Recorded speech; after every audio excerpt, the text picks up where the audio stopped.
First, thank you for being here. Thank you for your contribution to the upstate New York entrepreneurial ecosystem. If you are an entrepreneur or anybody seeking money, this is the presentation that you should be at this morning.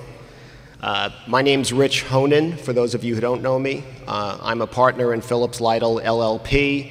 I run our firm's venture capital practice, and I also run our Albany office. Phillips Lytle is about a 170 lawyer firm, about 420 total employees. Our largest office is here in Buffalo. We have offices in Rochester, Albany, New York City, Jamestown, and Garden City. Our firm, Phillips Lytle, and the city of Buffalo actually have been involved in the entrepreneurial ecosystem before that was really a phrase. I think August 27th of 1850, the partner who started our firm had a startup company that he had formed, and it opened at 79 Main Street here in Buffalo, which is not far from here and very close to where our building is right now. He had an entrepreneur as a client, and the business had lots of enthusiasm and was probably fairly thinly capitalized, like most entrepreneurial businesses. The name of the business was Marine Bank, and it became known as Marine Midland and is now known as HSBC. And in case you don't think that's high-tech enough, about a century later, in 1966, Phillips Lytle lawyers, Marine Midland Bank, and banks from across the country had a meeting, an all-day meeting at the Buffalo Club, also right here, and started working on a new technological advancement that after 2 years of legal research and technology research ended up being the credit card. So the credit card was actually invented here in Buffalo. I was not on either of those deals, either the 1850 or the 1966 deal. I've been doing this for about 28 years and have had, and like many of you, at least the investors here, I've had the pleasure of seeing companies that I've helped start go ahead and become very successful and have some exits. Last year, one of our startup companies sold in Albany for about $600 million, which in Albany is a lot of money. Here in Buffalo, I know you're talking about the Buffalo billions, so that might not move the needle for you. We've all had that experience, and that's why we're all here. The one thing that is in common between the 1850 deal, the 1966 deal, and our 2012 deal is money. We've been talking about the rainforest, and money is the rain that makes the rainforest. Jack McGowan of Insight Consulting is going to come talk to you about the ways of finding that money. I'm going to suggest to Jack, and you can feel free to challenge me on this, that one of the things that has changed over the last, really only the last 10 years, is that now, and it hurts me as a fiscal conservative to say this, I think the greatest source of entrepreneurial financing is really coming from the government. Certainly at the very seed stage level, certainly at the technology and commercialization level, and at the infrastructure level. I work in Albany. We do work for Albany Nanotech and Semitech, and you've seen the billions that the state has poured into those endeavors. We heard Comptroller DiNapoli last night talking about how much money the Common Retirement Fund has put into startups, and that's great, as well as Innovate New York. But I think the sea change has been that we're starting to see the government, whether we like it or not, is a funder, is a lender, is a partner. And my only comment on that is, while we might not like it, we'd be silly not to take that into account because the government seems to be providing the bridge to get to all the other money that Jack is going to talk about. Jack's been doing this long enough that when we talked about this, I said, Jack, do you go back to Fleet Bank or North Star Bank? And he said, actually, North Star. So he's been around, as long as me, which is quite some time. He's seen all sides of this, and I'm very interested to hear what he's going to say. So, Jack McGowan.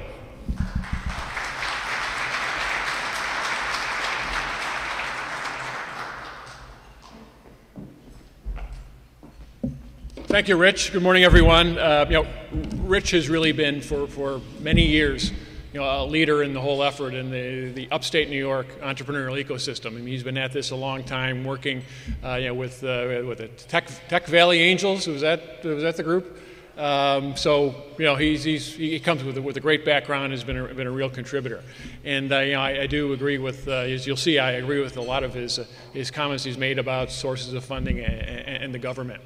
Again, my name is Jack McGowan. I work for Insight Consulting. Insight is a economic development purposed consulting firm. We're located here in Buffalo. We serve primarily companies in the 5 western counties, small to medium-sized manufacturers, helping them to improve operations and grow and contribute to the community. And we also work with early-stage companies because our strategy is to help our existing companies here to be better and grow, and to help grow new companies. And a critical element of that, as all of you know, is funding. So as a part of my role at Insight, I serve as the director of the Western New York Venture Association and the Buffalo Angels. And I'll talk a little bit more in the comments about who the Western New York Venture Association and the Buffalo Angels are, and how we fit into the overall funding ecosystem here in upstate. So people call me often, and they're looking for funds. So what are the sources of funding? And the important thing to know is that depending on the type of company you are and your stage of development and your prospects for growth, it's not a one-size-fits-all. There are a lot of different potential funding sources in this maze, and it's important to get an understanding about what they are and which are most appropriate for you as a company in your stage of development. So as you can see, we've got kind of some items here on this funding continuum, and I've got an extra U, so that's the first thing you should note. There's stages of funding, and depending on who you talk to, they may use different nomenclature, but kind of usually you've got what the kind of pre-seed, which is the founders, friends, and family, or angel investors are often considered pre-seed. Then typically you go into what seed stage funding, and some venture capital firms will say they do seed investing. So the different folks might categorize it a little bit differently. Then you get into the early stage, which tends to be more you're starting to ramp up and grow, and you've got revenue, and then the growth capital when you're really more established and bigger dollars. So kind of the general alignment is that, so if you're the idea or proof of concept, you're probably pre-seed. Then you start to move into, design and development. Many would still consider you pre-seed. And then once you're actually, making stuff or producing a product or a service and selling, then you're doing growth. And, one size does not fit all. So oftentimes people have the assumption that if I'm a startup, I should be talking to venture capital firms. But as you see here in the chart, that's usually not the case. And I do take caution to say usually, because there's never an absolute. We can talk about the chances and the likelihood, but every once in a while, there's for whatever reason, what is sort of the common norm. Somebody, an investor will make a decision that doesn't quite fit the mold, but. Typically the progression is from the founders, friends, and family to angels to VC, and then throughout the various stages, you've got programs such as government grants and that could do very early. First thing out, just doing initial R&D out of the lab. There are opportunities to collaborate with licensees and joint venture partners throughout this whole process. And the one thing we don't want to forget, and we'll touch on, is the best source of financing is selling stuff. It brings in cash, and it makes your company look a lot more attractive to potential funders. So this is the nice confusing overview map, and what I'm going to do now is I'll walk through each of these and just give some specific examples and and a little bit of guidance on that. So almost every time. You're going to start off with your, the kind of the 3 F's, the founders, the friends, and the family. Most investors, if they are talking to an entrepreneur, they're going to ask, so how much have you got in, you personally, or if it's not you, it's people that you care about. So you don't want to be if it's too risky for for mom and dad's money or for Aunt Millie's money, then it's probably going to be too risky for for outside third-party funders as well. You shouldn't really expect them to take on a risk that you or people you care about aren't willing to take on itself. And it shows your commitment. And in most cases, it is really a requirement that you put at least some of your money in. The amounts vary. I mean, certainly it's a function of how much you have to put in. So, $25,000 to someone who doesn't have significant wealth can be even more meaningful than someone that puts in $500,000, but they have really large amount of wealth, and it's as they like to say, it's just a rounding error for some of those folks. So the amount varies, but taking out second mortgages. One of the companies that has been very successful in Western New York, Addo Technology. They started with maxing out the credit cards. These are legitimate sources of funding that are risky to you as an entrepreneur, but there's really sort of an expectation that you're going to do that. Then there's also bootstrapping. It's making things happen to really be very good with your cash, so that you can conserve it and accelerate payments, so that you're not having to get third-party funding. So getting if you are starting to sell, getting credit from vendors, getting deposits up front, particularly if you've got say you're doing something that's a high ticket, big ticket item, negotiating for advanced payments, if you can do it, is very important, and it's a source of funding that really shouldn't be overlooked. You really want to focus on that, and as I mentioned before, just moving to sales as quickly as possible. Sort of the strategy of, I'm going to develop a business plan, and then I'm going to go out and raise money, so then I can figure out if I can make this product and if anybody will buy it. Usually isn't a strategy that has a high chance of success. The closer you are to actually selling product, or you can demonstrate that you have sold, certainly increases your chances of funders wanting to fund, because the risk is now lower, and it also gives you cash, so it reduces the amount of funds that you need to try to get from third-party sources. So a couple of some quotes I just saw recently. Dilip Rao writes for Forbes. He's in the investment industry, and kind of the reality of it here is that, and he's done studies that hardly any of you will get VC. People think that venture capital is the only path, and it really isn't. And he studied people who built major businesses, and he cites here, Dell and Bloomberg. They built their companies by bootstrapping, not by going out and raising money. I think most people are familiar with the Dell story, where he started in his dorm room, and the Dell as a company, as it evolved, became very good at managing cash flow and vendors and getting payments, and built a huge company without having to go and get external financing. So you really want to keep this in mind when you're building your financing strategy for your company. People always ask, so what grants are out there? Where's the free money? There are some, but not a heck of a lot, and they're usually pretty targeted. So, for instance, some of the keys here. One, if you are a company that's developing a unique cutting-edge technology, a federal program called SBIR, Small Business Innovation Research, and its companion STTR, which is Small Business Technology Transfer, is a federal program that will fund R&D.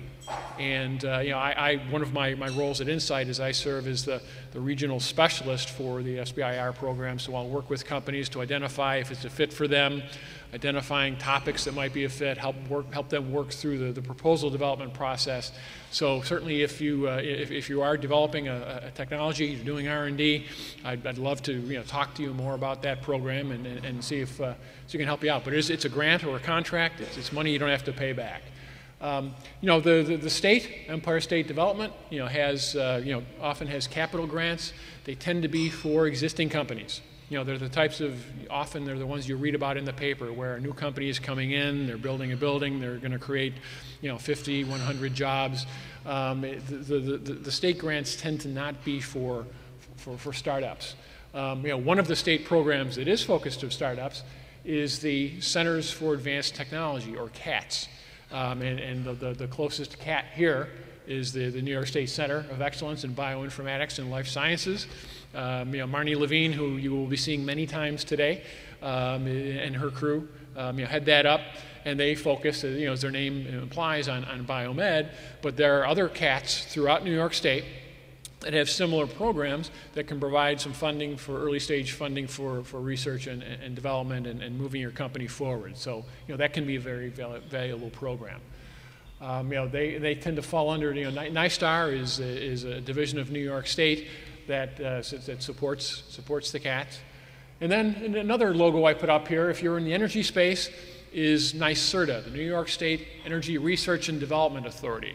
And they have a wide array of, they call them PONs, Program Opportunity Notices, where they're putting out solicitations for companies who are in the energy space to respond to, that helps them to do technical development or proof of concept or pilot projects.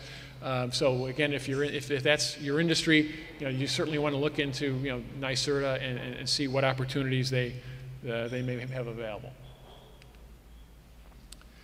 Moving into the investor side, usually the first money you're going to get would be from angels rather than from VCs. Most people have seen the show Shark Tank. Kevin O'Leary is sort of my hero, not because he's not because he's sweet, but because he's always going to ask the question. So they talk about their idea and everything else, and he says, "So how am I going to make money at this?" And really, that is what it's all about. You need to be focused on what's the financial return, how are you going to generate a return. So angels are private individuals. They're not doing this for a living. They're not professionals at it. It's sort of a hobby for many of them. It's their own dollars, so they're not investing other people's money. So this is very dear to them. Often they work in groups. There are some angels in the community, some individuals who might write, individually might write a large check, $250,000, $500,000, but it's really the exception rather than the rule, and those people are very hard to find. But most angels work in groups, such as the Venture Association and the Buffalo Angels. So we've got a website, you can find us. We have a process for engagement, which makes it easier to access us than it is trying to find other individuals in the community. But as you'll see in a moment, the average deal size is relatively small for angel groups. This is some national numbers, and the data's not real good either. The angels keep things pretty close to the vest, but based on some different surveys, deal size are typically under $1 million, and usually more in the few hundred thousands of dollars. And also, they don't do a lot of volume. They'll do a handful of deals a year, and their motivation and their criteria can vary. Each individual has their own reason for investing. One thing that's become even more important now to understand is that the definition of an accredited investor. The Securities and Exchange Commission has developed this criterion, and it's someone who has a net worth of at least $1 million, excluding the primary value of their home, or or income of $200,000 for the last couple of years, and the expectation that will continue. This has becoming more important with the advent of crowdfunding. Any of you who are kind of following the evolution of the implementation of the Jobs Act and new SEC regulations, you can do, and I'll talk in a moment about crowdfunding, but there are these portals opening up now where companies can do a general solicitation through these portals for investors, but currently the investors do need to meet this accredited investor definition, and the issuers, the entrepreneurs, do need to validate and verify that they meet this. So going out and just sort of talking to people and getting investors who don't meet this definition can cause some problems with the regulators. So it's important to work with your attorney to learn about what the regulations are and make sure that you are working with on the large part accredited investors. So locally here, the Western New York Venture Association has been around for many years, about 20 years, and it's an open forum. So really, it started out as being an opportunity, and it continues to be for people in the community who are interested in startups and who are interested in the whole funding process to come and see a couple of companies that make a presentation. We meet roughly every other month. Guests can come as first time at no cost. You don't need to be a member. So we're a very open and inclusive group.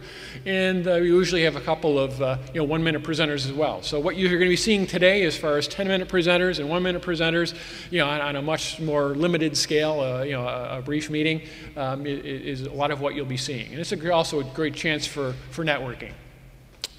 After those meetings, we have a separate group called the Buffalo Angels, which is limited to accredited investors. And the Buffalo Angels will have closed meetings once a month, and we will invite in companies. Usually it's companies that have presented before the Venture Association. We'll pull our members and say, based on what you heard today, would you like to invite any of these companies in for a closed session? We've got more time. It's not just 10 minutes.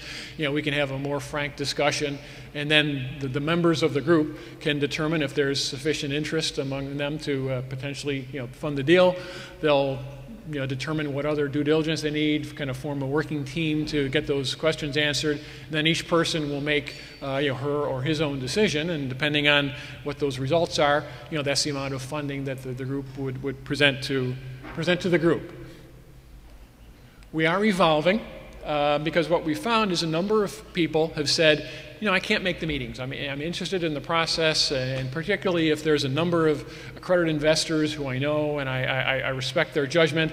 If they're in the deal, then I'd probably be willing to come in as well. So to provide for a greater amount of capital and a greater amount of people, we've launched the Buffalo Angels LLC, which is actually an investor fund. So instead of each individual making writing a check on each deal, they buy units. It's offered through a private placement memorandum, and we're selling units of $25,000, but it's still member managed. So the decision process is a majority vote. So if greater than 50% of the members say, yes, we think this would be a good investment opportunity, then the fund will invest, and then each of the owners of the fund would have their pro rata share. So we're out now, talking to accredited investors and letting them know about this opportunity, and those who are interested are joining the group. So hopefully we'll be wrapping that up in the next few months, so it'll bring some additional capital and yet another vehicle for funding startups in the Western New York region. We're certainly not the only group. We're the only formal group that has, again, a public presence in the kind of the greater Buffalo area, but we work collaboratively with other angel groups in other, who are close by. Typically, if a company's coming in, they're looking for, say $750,000, it's usually more than any one single angel group is going to provide. So if that's the case, say we find a deal that we like, our members have decided to invest, but we need to fill out the round, we'll contact the folks down the Thruway in Rochester or Syracuse or Southern Ontario and, collaborate with them on due diligence so that we can hopefully work together to fill out the round. So, some of these, in Ontario, you've got Golden Triangle AngelNet, which is up in the Waterloo area, the Rochester Angel Network, Blue Tree Allied Angels, they're in Pittsburgh and Erie. Some members from that group are in attendance today, so say hello to them if you get a chance to meet them. Seed Capital Fund of Central New York is out of Syracuse. A couple of the folks from some representatives from that group are here today. Niagara Venture Forum, which is in the Niagara Falls, St. Catharines area, have reps here today. And then the Eastern New York Angels works out of Albany. And these are just a few of them.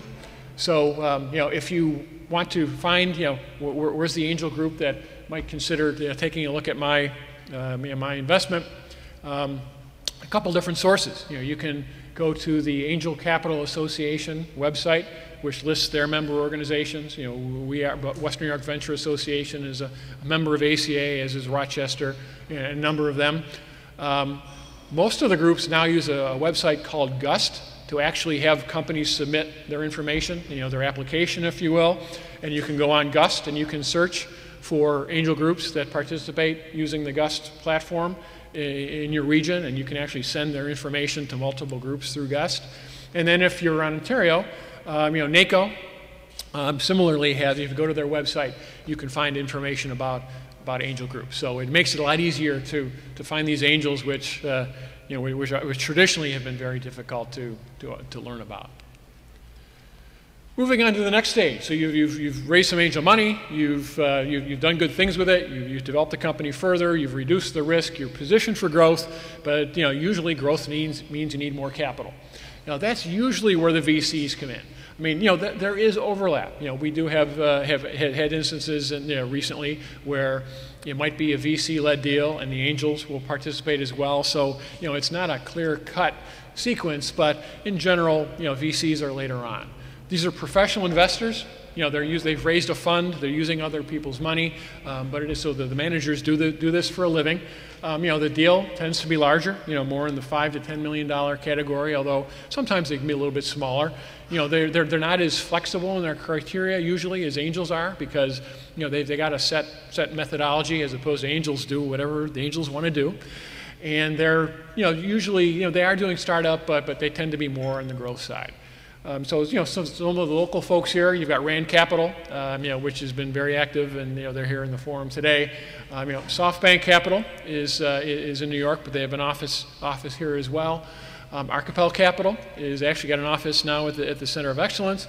And if you want to try to find kind of that general directory, one tool to use is go to UVANI. UVANI is the Upstate Venture Association of New York.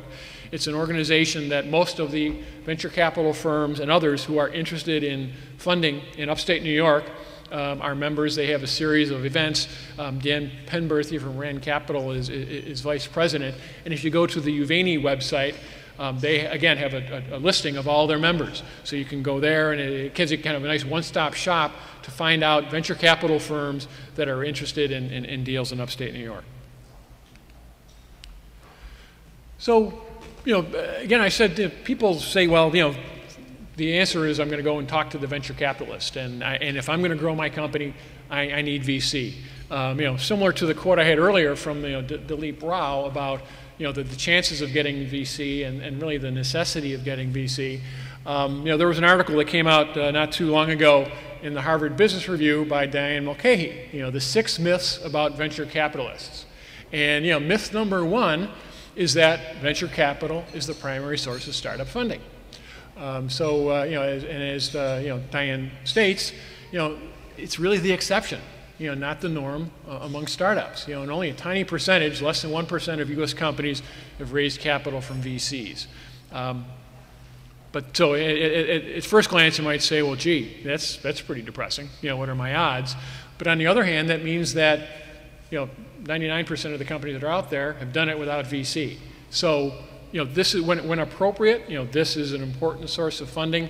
But, I guess my message to you today is, if VC doesn't work for you or isn't a fit for you, that doesn't mean you need to give up. We've already talked about some of the sources, the bootstrapping and some of the government programs of funding, and we'll continue. I'll continue to talk about some others as well. So VC is just not the only game in town. To give you some perspective too on VC versus angel, this is data. This is kind of an eye chart, and I'll just kind of give you what it means. You don't have to read the numbers, but this comes from surveys from PricewaterhouseCoopers Money Tree. They survey venture capital firms. And the University of New Hampshire's Center for Venture Research does an annual survey of angel investor groups. I mean, the data are not, they're based on surveys and return rates and what have you. So, these aren't hard and fast numbers, but directionally they certainly give you important information. And the big takeaway here is that, if you look at the number of deals done, VCs do 67,000, angels, 67,000, 66,000, lots of deals compared to VCs, which is, this is national numbers. So not a heck of a lot of deals get done. So a lot more companies get angel funding than get VC funding. And then also, if you look at, the expectations of amount, this is where that $340,000, average size for an angel investment occurs. And this is through groups. Versus, the VCs where it's, more about, $7 million. So it's important to know where you fit in this continuum. How much do you need? What stage are you at? Because VCs and angels are very different. Rich talked about the growth in the involvement of government in funding locally here. And right, you can kind of talk about whether you're a fiscal conservative or not is it good, but the reality is that there's more of it going on now, and it's getting in the hands of companies. So if you're an entrepreneur, you might have to swallow your philosophical differences and go after some of these funds. And this is really, it has grown in the last several years. So some of these sources, one that's been around for quite a while. Is Empire State Development, which is the economic development arm of New York State, has a fund called the Small Business Technology Investment Fund. Clayton Besh from that group is here today, and they tend to be co-investors on other deals. So you wouldn't go directly to them and expect them to do your full funding need. Usually, if you're working with an angel group or a VC, and there's need for some co-investment to fill out the round, that's where SBTIF could be a valuable partner. About a year or so ago, New York State came out with the Innovate New York Fund. And what they did is they solicited applications from various investor groups where the state takes money, they actually invest it in these investor groups, and then they go off and they reinvest it in companies. So I think there are 7 or 8 across the state, ones that are kind of focused more on upstate and are actually in attendance today. You've got the Cayuga Venture Fund, which is out of Ithaca. Jennifer Teagan is here from Cayuga Venture Fund. Excel Partners, which is out of Rochester. I think Rami Katz and Teresa Mazzullo are participating here today. Golden Seeds, Tim O'Neill, they're actually downstate, but they do have a broad base, and they do focus on companies that are I think the term that Tim used yesterday was gender diversity, where Golden Seeds traditionally has been focused on women-owned companies. I guess they're not exclusively women-owned companies, but they do have a focus on that. Z80 Labs, which is an incubator in town that was opened up about a year ago by Ron Schreiber and Jordan Levy, who are affiliated with SoftBank Capital. And they formed a fund through the Innovate New York that invests primarily in IT companies that are affiliated with Z80 Labs. And Jordan is here today, and I think Dan Magnuszewski may be here as well. And then another one, Stonehenge Capital, that again they're doing deals across the state, and there are a couple others as well. So this is again government, state supported, trying to fill that gap, get more VC funding in New York State. The Erie County IDA has an Agri-Region Ventures Fund that has been in existence for many years, has done very well. They've had some, they've been not quite as active over the last couple of years, but County Executive Poloncarz and his most recent plan has made it a priority to really reactivate and find a vehicle to get more funding provided by that organization. And then they're not quite a state-supported fund, but Launch New York is an organization that, again, just did about their 1-year anniversary, and they're a venture accelerator. So they have a cadre of entrepreneurs in residence who can work with companies in upstate, entrepreneurs in upstate, to help them develop their business and provide guidance. And they do have a segment of funds they can use to invest in some of those companies as well. So they're yet another source of potential funding that's relatively new to the scene and a much welcome addition. There are also, for years, there have been government loan and grant guarantee programs as well.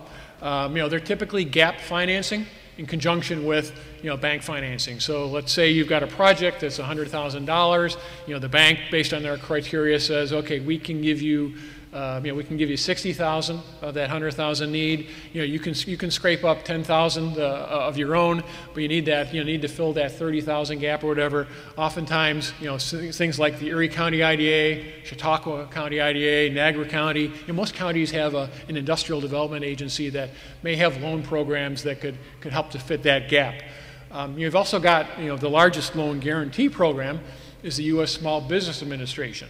Again, they work through the banks, so SBA doesn't do direct lending themselves, but if you're working with your bank and they're saying, gee, we want to, we think it's a pretty good deal, but we'd like to make it even better, you can go forth and they can get a partial guarantee of their principal through the US SBA, and you can work with, through your bank on that. There are also some microloan programs and targeted loan programs that might be for a specific geographic region, maybe for the city of Buffalo or for women-owned businesses or what have you. So you really want to contact your local municipality, your local IDA, and see what programs they might have available. Coming on board on the scene now, and there's still a lot of questions, it's kind of an unproven model, but growing model, is crowdfunding. Historically, over the last couple of years, there have been things like Kickstarter and Indiegogo, and these are really, you're not raising equity capital from participants, but you're getting basically donations, contributions, or you're getting money in exchange for a reward. There's a local company that's presenting today, SensorCon. It had a very successful, Kickstarter, campaign, and depending on how much you donated, you gave, you can get as small as a bumper sticker, or as large as you're getting, when they got to the point where they released their product, you got the first, one of the first ones to get the product. So, but this hasn't been investment. Again, it's been a donation or almost kind of a pre-purchase, if you will. With the advent of the Jobs Act, which is still being implemented, you've also got websites, web portals such as AngelList, which is limited to accredited investors, high net worth individuals, where companies can submit their information, and then the individual angels, if they're interested, can follow up. And there's been a lot of money raised through AngelList. Another one coming up is EquityNet, and there are a number of them. This is evolving. Now as I mentioned, there are rules that have been recently released where the entrepreneurs who are receiving these funds do need to verify that the angels meet the accredited investor standard. Not only if you're going to do it through AngelList, but any type of a general solicitation. There's been a lot of debate going on right now. For instance, the presentations today. It's unclear whether or not making these presentations today falls under the general solicitation category. So, I do encourage you that as this is evolving, you really need to have your attorney become aware of how this is evolving and give you proper guidance. And then the next step will be, and I think what a lot of people have heard of, is crowdfunding will be opened up to non-accredited investors. There will be severe limits as to, based on what the person's income is, how much they can invest. It'd be very, very small amounts, like $1,000. Very highly limited, and companies will need to provide. There will be requirements as to the type of information that companies provide. But that's still evolving. But follow it, because it does have potential to be a real game changer in the funding environment. Another source is not giving you money, but strategic relationships. You don't always have to get someone to write a check to you and then take ownership in your company or give a loan to your company. Oftentimes the best vehicle of getting your product to the marketplace and making commercializing your invention is through a relationship with a company that already has the infrastructure and the sales channels and whatever you need to be able to get this going. So there are various ways you can do it. Often, if your strength is in development and the technology, but business isn't really what you're all about. Licensing, finding a partner that you can license it to, they'll take this thing to market. They send you a royalty, mailbox money. It's great if you can get it. It's a small percentage typically of revenues and maybe an upfront payment, but for not having to do anything or not having to do much, it can be pretty nice. Or you can outright sell your intellectual property rather than trying to build a business around this great idea that you've got and you've developed. Other forms of it, you can do joint development. So, so for instance, you're going to bring the production and the development side to the table. You do a joint, you enter into a joint venture or a joint development agreement with somebody who's got the sales and marketing expertise and that infrastructure. So, there are certainly more approaches, strategic approaches to becoming a successful business and getting your product to market than the traditional thought of I'm going to do it, or we're going to do it all within our company and raise the money to do that. So that's the overview. I mean, again, there's a lot of moving parts, a lot of pieces. A lot of times you do need to change strategy if you find out that the approach you were taking didn't work, or you're not getting the response that you like. But hopefully this was somewhat helpful. If you'd like certainly a copy of the slides, give me your card. I'd be glad to share that with you. There's no secret there. Or I'd be glad to take any questions. Either right now or certainly later on or throughout the course of the day. Anyone have any burning questions now that they'd like to share with the group? Yes. Jack, I noticed that you show sales and revenue in your continuum, but you show it that it seems to be far to the right.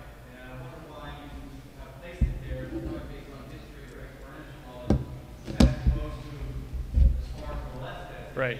Yeah. Right. Certainly you want to be as far to the left as you possibly can. And some companies, based on the nature of their product, can generate sales revenue pretty early on in the process.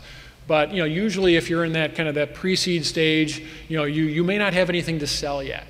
So you're still developing your maybe one nice things about a lot of the if you're an IT company, you're going to be pretty far to the left because you can get at least a working prototype fairly early on and get it out there, and it doesn't cost a lot of money. But if you're a biotech company, there's a lot of money that you need to invest up front to get to the point where you have anything to sell. So the bars were certainly imperfect in terms of the where it's positioned, and it varies by each company. But what we're finding is usually if a company is coming to angels, many of them are pre-revenue. So it takes time, but the encouragement is your goal should be to drive to revenue, sales revenue, as quickly as you can.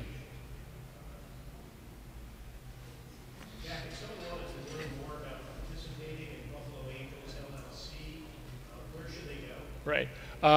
Please see me. I mean, we are subject to securities laws as well. So we are not doing a general solicitation. So